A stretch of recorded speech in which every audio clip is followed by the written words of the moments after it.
Now on RevoLTV, Wake Up Tube.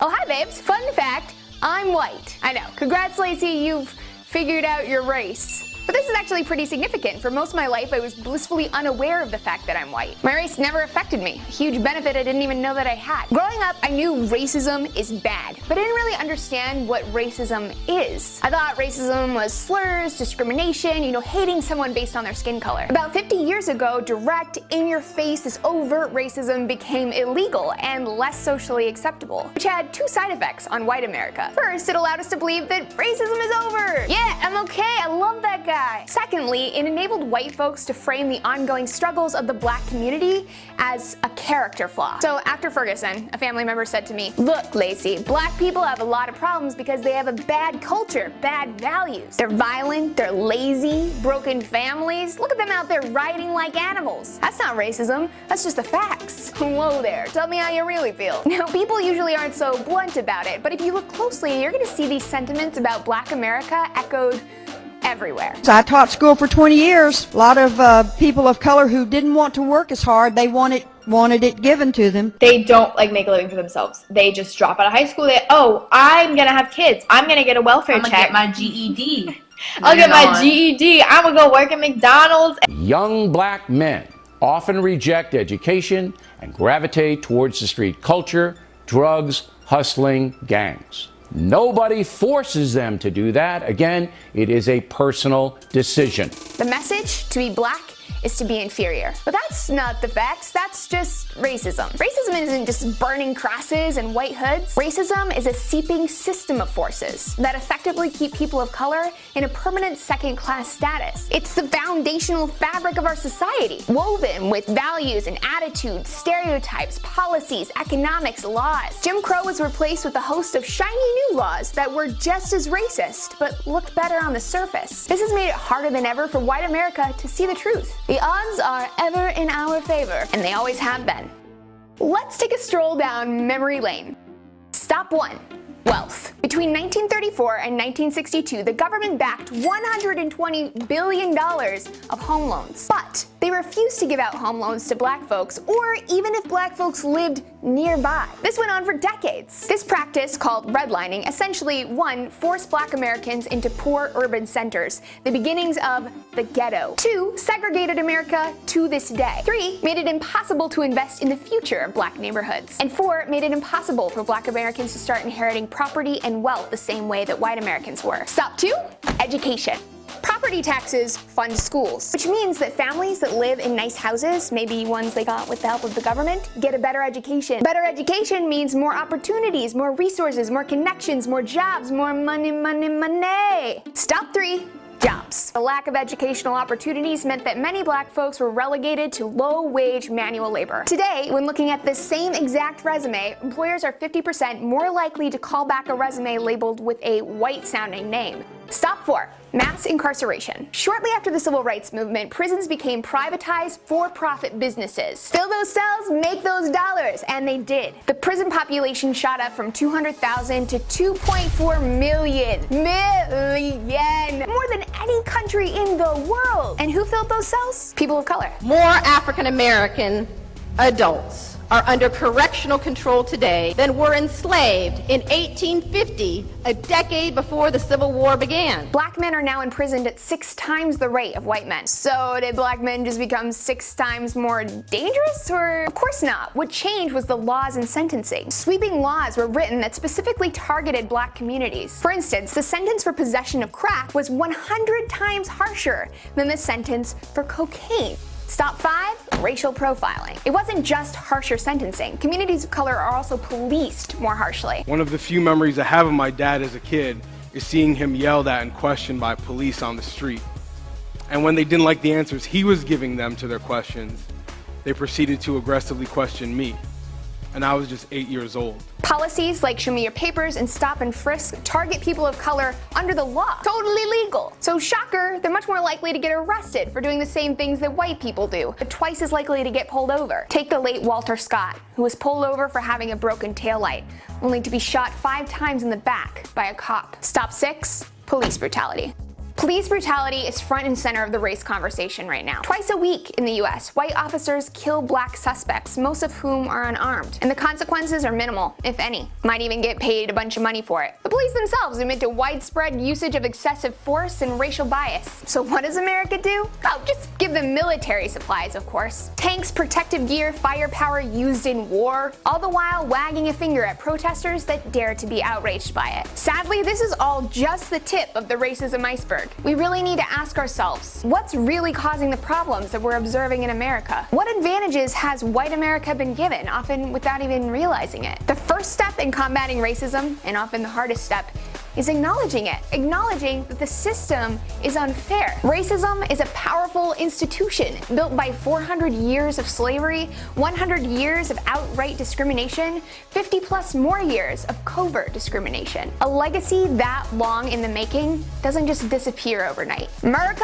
got a lot of work to do. Links down below to some voices that you should definitely be following, as well as sources and lots more information for your thirsty brains. Lots of love, y'all. I'll see you next time. Mwah!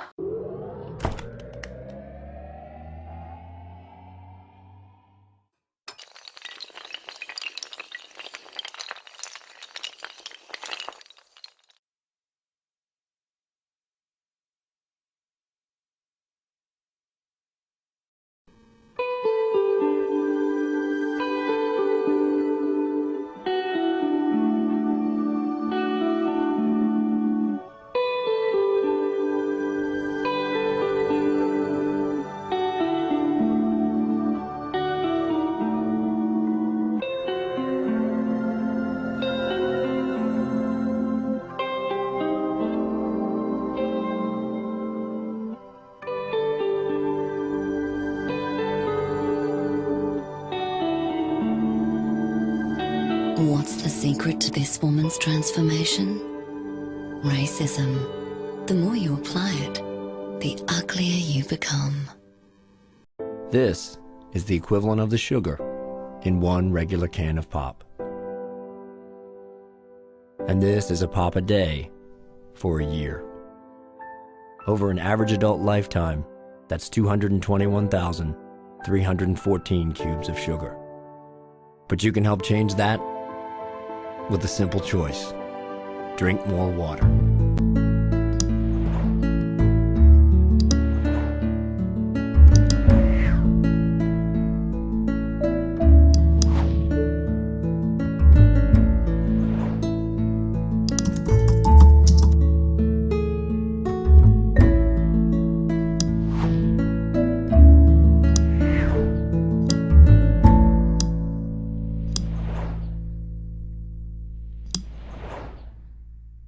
Breakfast doesn't start here.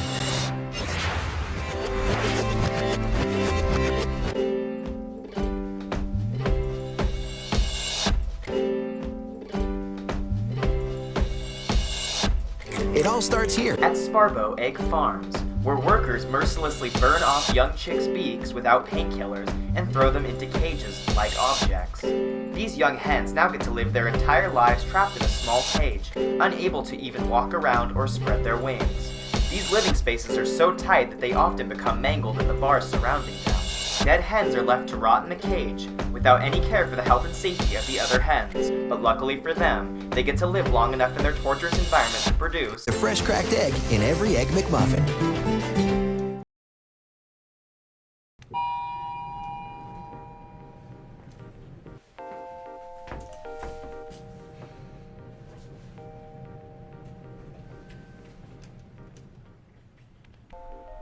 Hi.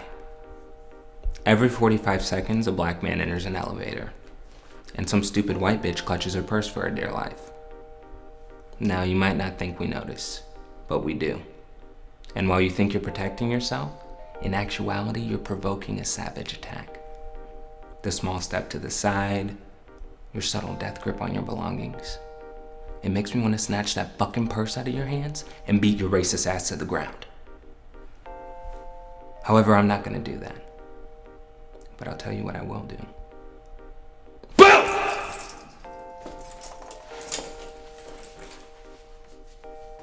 Dumb bitch.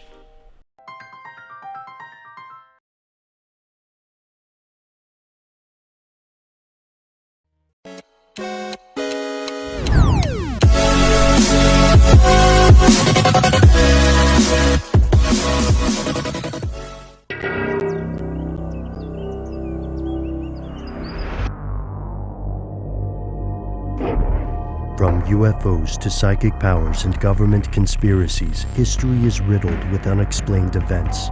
You can turn back now, or learn the stuff they don't want you to know.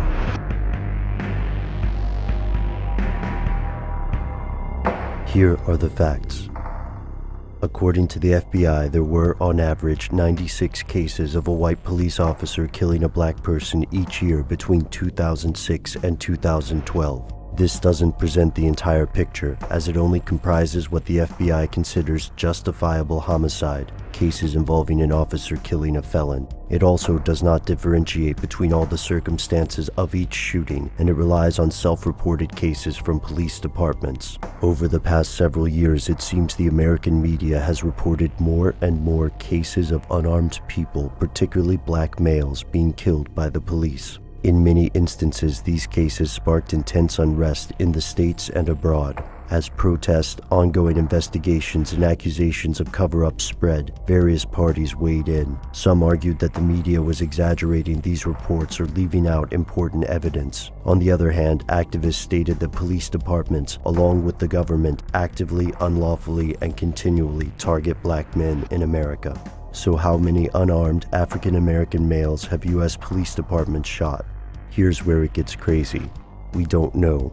According to journalist Jay Lee, no agency appears to track the number of police shootings or killings of unarmed victims in a systematic, comprehensive way. This is disturbing, especially considering the apparent frequency of these tragic events. In a letter of condolence to the family of Michael Brown, fatally shot by police in Ferguson, Missouri in August of 2014, ACLU Executive Director Jeffrey Mittman noted the alarming rate of these deaths, calling it a pattern that must stop. Other studies seem to bear out his statement. ProPublica found that young black males in recent years were at a far greater risk of being shot dead by police than their white counterparts, 21 times greater. This is not to say that the nation's police are some monolithic entity bent on destroying part of the American public. Each police department, like each case, is unique.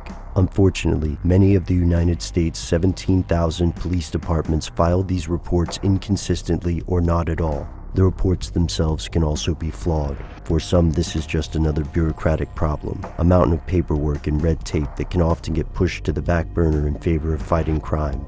But for those who don't trust U.S. police departments, it's an indication of something much more frightening, something they don't want you to know. To learn more about law enforcement and race, check out our audio podcast on iTunes, Stitcher, and StuffTheyDon'tWantYouToKnow.com.